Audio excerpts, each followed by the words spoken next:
Hi friends, அனைவருக்கும் வணக்கம். நான் Tamilarasan. Welcome to Stock Hub. நம்ம யூடியூப் சேனல்ல 100க்கும் மேற்பட்ட சாப்டர்ஸோட அருமையான share market technical analysis course இருக்குங்க. அதுல ஷேர் மார்க்கெட்னா என்னன்றதுல ஆரம்பிச்சு எப்படி ட்ரேடிங் ஜேர்னல் வந்து வைக்கணும், எப்படி நம்மளோட இன்வெஸ்ட்மெண்ட் வந்து ட்ராக் பண்ணுன்ற வரைக்கும் எல்லாமே சொல்லிக் கொடுத்துருக்கோம். ஈவன் ட்ரெண்ட் லைன் யூஸ் பண்ணி பேட்டர்ன் எப்படி வரையணும்னு A to Z நம்ம வந்து டீச் பண்ணியிருக்கோம். ஸோ கத்துக்கணும் ஆசை இருக்கிறவங்க நம்ம சேனல் சப்ஸ்கிரைப் பண்ணிட்டு அந்த அந்த வீடியோஸ் எல்லாம் போய் பாருங்க. இந்த வீடியோல ரொம்ப முக்கியமான ஒரு நிறுவனத்தை பத்தி பார்க்க போறோம். எஸ், இந்த டயத்துக்கு ரொம்ப முக்கியமான நிறுவனம். ஏமா ஏன்னு பாத்தீங்கன்னா 2008 டிவிஎஸ் கூட சின்ன நிறுவனம் தான். 30 ரூபா 50 ரூபாயில ட்ரேட் ஆயிட்டு இருந்த ஒரு நிறுவனம். எம்ஆர்எஃப் 1988 சின்ன நிறுவனம். அதோடைய பங்கு 11 ரூபாயா இருந்தது. அது வந்து ரப்பர் தயாரிக்கிற நிறுவனமாகவும், அதாவது பலூன் அந்த நார்மல் ரப்பர் தயாரிக்கிற நிறுவனமா இருந்துச்சு. இன்னைக்கு அதோடைய ஷேர் மதிப்பு தெரியும். ஈவன் டிவிஎஸ் கூட பாத்தீங்கன்னா 3000க்கு மேல இப்போ ட்ரேட் ஆயிட்டு இருக்கு. ஸோ இதெல்லாம் இருக்கட்டும், இதை அப்படியே ஞாபகம் வச்சுக்கோங்க. ஓகேவா? எத்தனை பேருக்கு கொல்லிமலை தெரியுங்க? எஸ், அந்த கொல்லிமலையில ஒரு எலக்ட்ரிக் ஸ்கூட்டர் மேல ஏறிடுச்சுன்ற நியூஸ் பரவலா வந்து பேசப்பட்டுச்சு. நிறைய பேருக்கு இது வந்து ஒரு சின்ன ஒரு மார்க்கெட்டிங் ஸ்ட்ராட்டஜி மாதிரி தெரிஞ்சிருக்கலாம். பட் அதுக்கு பின்னாடி 165 வருஷத்துக்கு பழமையான ஒரு நிறுவனம் இருக்குங்க. எஸ், அதோடைய பேர் தான் கிரேவியஸ் காட்டன் லிமிடெட். அந்த பங்குடைய மதிப்பு பத்தி பேச போறது கிடையாது, அந்த பங்குடைய விலையை பத்தி பேச போறது கிடையாது. இது வந்து ஒரு எஜுகேஷனல் கண்டென்ட், நல்லா பார்த்துக்கோங்க. ஸோ ஃபர்ஸ்ட் ஆஃப் ஆல் இந்த வீடியோல நம்ம முன்னிலைப்படுத்துறது நம்மளுடைய ஃப்ரீ ட்ரேடிங் கோர்ஸ், அதுக்கப்புறம் தான் இந்த கம்பெனி. ஓகேங்களா? ஸோ இப்போ கொல்லிமலையில வந்து கிளைம் பண்ணுச்சு ஆம்பர் நெக்ஸஸ்.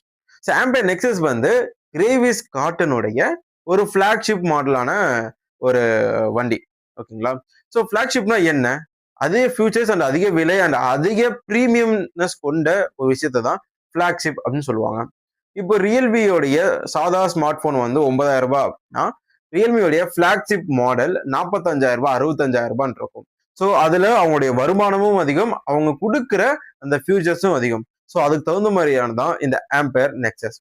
ஸோ இதுல ஏகப்பட்ட விஷயங்கள் இருக்குங்க. எல்லாமே வந்து நம்ம ஸ்கிப் பண்ணிடுவோம். ஏன்னா இது வந்து நிறுவனத்துக்கு வந்து மிகப்பெரிய ஒரு பேரை கொடுக்குமான கொடுக்காது. ஏன்னா இந்த எலக்ட்ரானிக்கா அந்த டெக்னாலஜி வந்ததுக்கு அப்புறம் எல்லாருமே ஃபீச்சர்ஸ் வந்து கொடுக்க ஆரம்பிச்சிட்டாங்க. பட் இவங்க முன்னாடி நிறுத்தினது ஃபங்க்ஷன்ஸ், அதோடைய பில்டு குவாலிட்டி. ஆமா. ஸோ இதை வந்து உலகத்துக்கு ரெப்ரசென்ட் பண்ணது மூலமா அவங்க நேபாளுக்கு எக்ஸ்போர்ட் பண்ண போறாங்க. ஸோ அவங்களுடைய பிசினஸ் வந்து இன்டர்நேஷனல் லெவல்ல போக போகுது. ஓகே, இந்த ஆம்பர் நெக்ஸஸ் வந்து கொல்லிமலை ஹில்ஸ் வந்து கிளைம் பண்ணி சொன்னேன் இல்லைங்களா? ஸோ அதுல அந்த ஒரு ஸ்கூட்டர் எதிர்கொண்டது என்னன்னு பார்த்தீங்கன்னா, அதிக ஸ்லோப்ஸ் கொண்ட மலைப்பகுதிகள், இந்த செங்குத்தலான மலைப்பகுதின்னு சொல்லுவாங்களா, அது மாதிரியான ஒரு கஷ்டமான ஒரு இடம் தான் இந்த கொல்லிமலை ஹில்ஸ். இதுல 70 ஹேர்பின் பென்ஸ் இருக்கு. அண்ட் ஹையர் ஆல்டிடியூட் கொண்ட ஒரு வெதர், அதாவது கடல் மட்டம் இருக்கு இல்லைங்களா, அதுல இருந்து மிக உயர்ந்த ஒரு மலை உச்சியா வந்து கொல்லிமலை ஹில்ஸ் இருக்கு. ஸோ அதுல வந்து காற்றுடைய அழுத்தம் குறைவாகவும் அதிகமான குளிரும் இருக்கும். ஸோ அதிகமான குளிர் இருந்தா என்ன ஆகும்? பேட்டரியோடைய பர்ஃபார்மன்ஸ் அதிகமாகும், அதோடைய கேப்பபிலிட்டி வந்து கம்மியா இருக்கும். ஓகேங்களா? இதை பெரிய பெரிய ஸ்லோப்ஸ் ஏறினா என்ன ஆகும்? நார்மலான கீர் வண்டியில ஏத்தணும் அப்படின்னாலே முதல் கீர் இல்ல 2வது கீர் இதுலதான் மாத்தி மாத்தி நம்ம போகிற மாதிரி இருக்கும். ஏன்னா அதுலதான் அந்த இன்ஜினுக்கு தேவையான தம் வந்து இருக்கும். யாருமே வந்து மலையில 4வது கீர்லயோ 5வது கீர்லயோ போக முடியாதுங்க. பட் அந்த மாதிரி ஒரு இடத்துல ஃபர்ஸ்ட் டைம் ஒரு இவி ஸ்கூட்டர் போயிருக்கு. ஓகேங்களா? ஸோ அது ரொம்ப முக்கியமான விஷயம். அண்ட் ஹெவி டிராபிக், இப்போ அதிக பிரேக் சென்ஸ் வந்து அந்த ஒரு பைக்குக்கு இருக்கணும், அந்த பிரேக் கேப்பபிலிட்டி இருக்கணும். ஓகேங்களா? ஸோ அவ்வளவு பெரிய இது இருக்கு. இப்போ நார்மலா பாத்தீங்கன்னா ஓலா இருக்கு, ஏத்தர் இருக்கு, எத்தனையோ இந்த இவி ஸ்கூட்டர் நிறுவனங்கள் பண்ணாத ஒரு மார்க்கெட்டிங் ஸ்ட்ராட்டஜி. அதே நேரத்துல இந்த பில்டு குவாலிட்டி மேல கம்பெனி கான்பிடன்ஸ் இல்லைன்னா இந்த அளவுக்கு ரிஸ்க் வந்து எடுக்க மாட்டாங்க. ஏன்னா கொல்லிமலை ஹில்ஸ்க்கு போறன்றதையும் அறிவிச்சுட்டாங்க.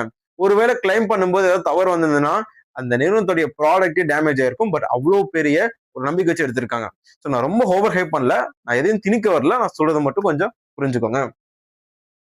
ரஃப்பான ரோடு, செங்குத்து மலை ஏறும்போது நார்மலான ஒரு பிளைனான ரோடு இருக்கும், நம்ம வந்து எக்ஸ்பெக்டே பண்ண முடியாது. குன்னும் குழியுமா இருக்கலாம், கற்களோட இருக்கலாம், மண் இருக்கலாம், புழுதி இருக்கலாம், என்ன வேணா இருக்கலாம். பட் மலை ஏறவங்களுக்கு தெரியும் அந்த ரோடு எவ்வளவு கஷ்டமா இருக்குன்னு. அந்த மாதிரியான ஒரு இடத்துல இந்த இவி ஸ்கூட்டர் அசால்ட்டா ஏறுச்சு. அசால்ட் இல்ல, பட் ஏறுச்சு. ஓகேங்களா?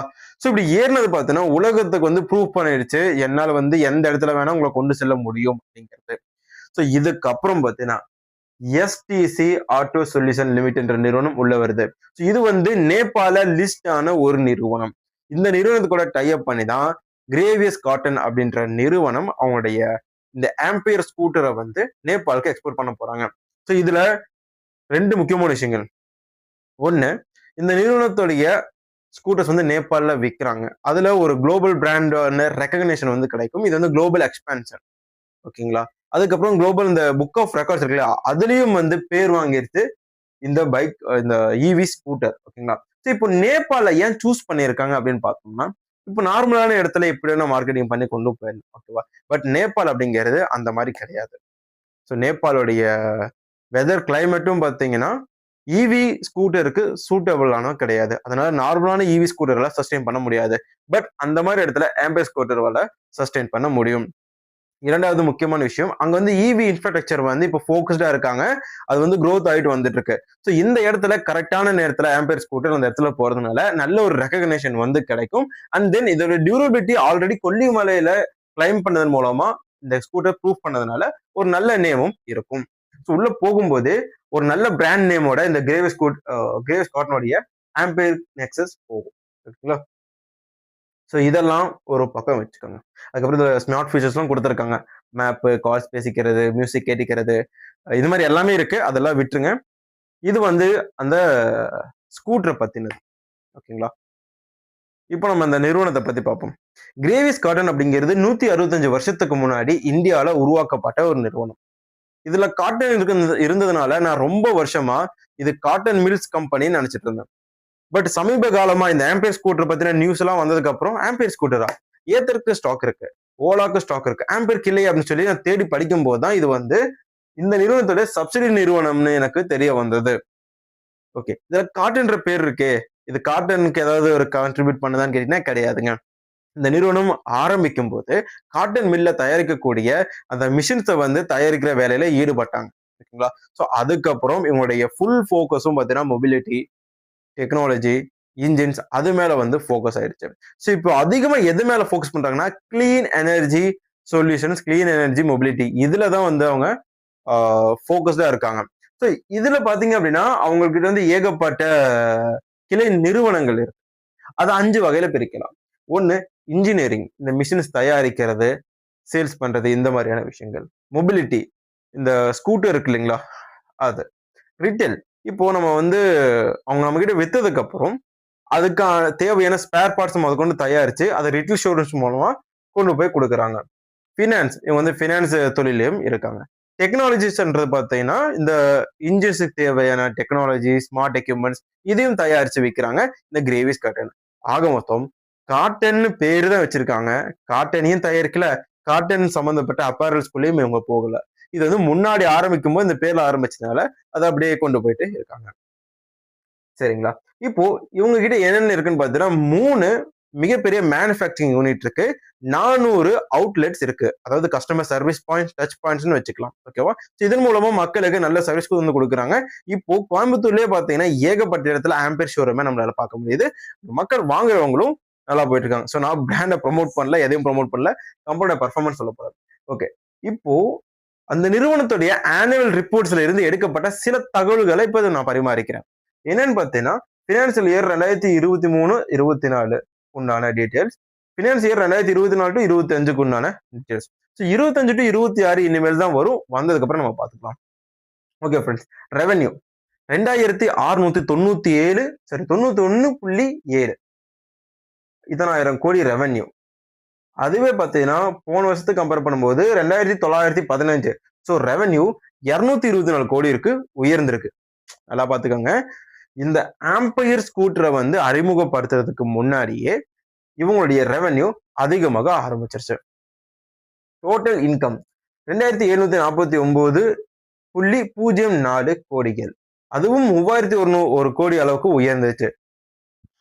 ஸோ இந்த இடத்துல இன்கமும் பார்த்தீங்கன்னா நல்லாவே வந்து உயர்ந்திருக்கு. And then profit after tax, இதுல தான் நீங்க கவனமா இருக்கணும். ஆமாங்க, இதுல தான் இந்த நிறுவனம் வந்து வருது. ஸோ இவங்க ஸ்மார்ட் பிளே அண்ட் மூவ் பண்ணதுனால இந்த 5 டைவர்சிஃபிகேஷன் நிறுவனங்கள்ல இருந்தும் இவங்களுடைய ப்ராஃபிட் அப்படிங்கிறது -41 கோடி ரூபாய்க்கு இருந்தது. அதாவது -41.49 கோடி. அந்த இடத்துல இருந்து ஃப்ரெண்ட்ஸ் -9.69 கோடிக்கு வந்திருக்காங்க. 41 கோடில இருந்து லாஸை கம்மி பண்ணியிருக்காங்க. இபிஎஸ் ஏர்னிங் பெர் ஷேர் ஒரு பங்குக்கு -1.80 தான் இந்த நிறுவனம் கொடுத்துட்டு இருந்தாங்க சரிங்களா. பட் அதை வந்து கம்மி பண்ணியிருக்காங்க. இப்போ -0.41. அதாவது ₹1.80 நஷ்டம் பண்ண இடத்துல இப்ப வெறும் 41 பைசா ஒரு பங்குக்கு நஷ்டம் காமிச்சிருக்காங்க. ஸோ இதுல நீங்க கவனிக்க வேண்டிய ரொம்ப முக்கியமான விஷயம், ஏர்னிங் பர் ஷேர் அவ்வளவு ஈஸியா நம்ம நகட்டவே முடியாது. பட் அதையவே நெகட்டிவ்ல இருந்து பாசிட்டிவ் கொண்டு வந்திருக்காங்க அப்படின்னா பாட்டம் லைன்ல மிகப்பெரிய சேஞ்சஸ் நடந்திருக்கு இந்த நிறுவனத்துல. ஸோ இப்ப நமக்கே இந்த நிறுவனத்தை பத்தி எப்படி தெரிய வந்துச்சு? ஆம்பியர் ஸ்கூட்டர் மூலமா தான் தெரிய வந்தது. ஓகேவா. ஸோ பட் இவங்களுடைய ஃபோக்கஸ் இப்ப நல்லா இருக்கு. நல்ல பில்ட் குவாலிட்டி வச்சிட்டு இருக்காங்க. நல்லா பார்த்துக்கோங்க. இவங்க கிட்ட 3 மேனுஃபேக்சரிங் யூனிட் இருக்கு. 400 கஸ்டமர் டச் பாயிண்ட்ஸ் இருக்கு. இப்பதான் இன்டர்நேஷனல் லெவல்ல அவங்க போறாங்க. அவங்களுடைய சர்வீஸ் இந்த மொபிலிட்டியை வந்து அவங்களோட பிராண்ட்ல போறாங்க. இப்போ நீங்க வந்து ஒரு ஹிண்டா கம்பெனி வச்சிருக்கீங்க. நான் இன்ஜின் தயாரிச்சு கொடுக்கறது பெரிய விஷயம் கிடையாது. ஓகேவா. யார் வேணா தயாரிச்சு கொடுக்கலாம். பட் என்னுடைய பேர் கொண்ட ஒரு இன்ஜின் உங்களுக்கு கொடுக்குறேன் அப்படின்னா என்னுடைய பில்டு குவாலிட்டி, என்னுடைய பர்ஃபார்மன்ஸ் நல்லா இருந்ததுன்னா நான் எங்க வேணா சேல்ஸ் பண்ணலாம் இல்லையா. அந்த மாதிரி தான் இப்போ ஆம்பியர் ஸ்கூட்டர் வந்து நேபாளுக்கு போயிட்டு இருக்கு. இப்போ அமெரிக்கால இருக்கிற இன்ஸ்டிடியூஷன்ஸ் கூட எங்களுடைய பங்குகளை வித்திருக்காங்க சரிங்களா. இப்போ நிறுவனம் என்ன சொல்லியிருக்காங்கன்னா, இது வரைக்கும் யூஎஸ்ல நாங்க லிஸ்ட் பண்ணல, அதுக்கான நடவடிக்கை நாங்க எடுக்கல. பட் ஃபியூச்சர்ல யூஎஸ்ல நாங்க லிஸ்ட் பண்றதுக்கான வாய்ப்புகளும் இருக்குன்னு சொல்லியிருக்காங்க. ஓகேவா. And then profit after tax, இது என்ன பொறுத்த வரைக்கும் ரொம்ப முக்கியமான விஷயம். ஏன்னா -32 கோடி நஷ்டத்தை வந்து கம்மி பண்ணிருக்காங்க. ரெவன்யூ ஒரு வருஷத்துக்கு இப்படி உயர்ந்திருக்கு. ஸோ அடுத்தது இந்த ஒரு வருஷத்துக்குள்ள இவங்களால இந்த மாற்றம் கொண்டு வர முடியுது அப்படின்னா இன்னும் ஒரே மாசத்துல 1 இல்ல 2 மாதத்துல 2026க்கான ஒரு ஆனுவல் ரிப்போர்ட் வரும். அதுல பர்ஃபார்மன்ஸ் கண்டிப்பா கொடுப்பாங்க. ஸோ என்னை பொறுத்த வரைக்கும் இன்னும் சில மாதங்கள்ல ஆம்பியரோடைய ஐபிஓ வந்தாலும் வரலாம். இதை நான் ஏன் சொல்றேன்னு பாத்தீங்கன்னா, அவங்க வந்து 2024 டிசம்பர்லயே அவங்க வந்து செபி கிட்ட இது வந்து டாக்குமெண்ட் வந்து ஃபைல் பண்ணிட்டாங்க. ஸோ அது வந்து போயிட்டு இருக்கு. ஸோ தனி நிறுவனமா ஆம்பியர் லிஸ்ட் பண்ணாலும் ஆச்சரியப்படுறதுக்கு இல்லை. ஸோ அப்படிதான் இப்போ டிவிஎஸ் கம்பெனி அப்படின்னா அவங்க கிட்ட சப்ளை செயின் இருக்கு, டிவிஎஸ் எலக்ட்ரானிக்ஸ் இருக்கு, அப்புறம் டிவிஎஸ் மோட்டார்ஸ் இருக்கு, ஃபினான்ஸ் கூட அவங்க இருக்காங்க. ஓகேங்களா. நமக்கு எப்படி தெரியும்? டிவிஎஸ் மோட்டர் மட்டும் தான் தெரியும். ஸோ அதே மாதிரி தான் இவங்கள ஆம்பியர் மோட்டர் மட்டும் முன்னிலைப்படுத்தி வரலாம். அதுக்கப்புறம் மத்தெல்லாம் கூட வரலாம், நம்ம சொல்றது கிடையாது. இது இப்போதைக்கு இதுதான் நிலைமை. இந்த வீடியோ பாக்குறவங்க இந்த நிறுவனத்தை போய் பாக்குற மாதிரி இருந்துச்சுன்னா போய் பாருங்க. இவ்வளோ தகவல்கள் ஏன் சொல்றேன்னு பாத்தீங்க அப்படின்னா, ஒரு நிறுவனம் வந்து ஒரு தடவை பாப்புலர் ஆக ஆரம்பிச்சுன்னா அது ஈஸியா வந்து எல்லா பக்கமும் ஸ்ப்ரெட் ஆயிரும் சரிங்களா. ஸோ அதனாலதான் அண்ட் தென் இந்த வீடியோ பிடிச்சிருந்தா லைக் பண்ணுங்க.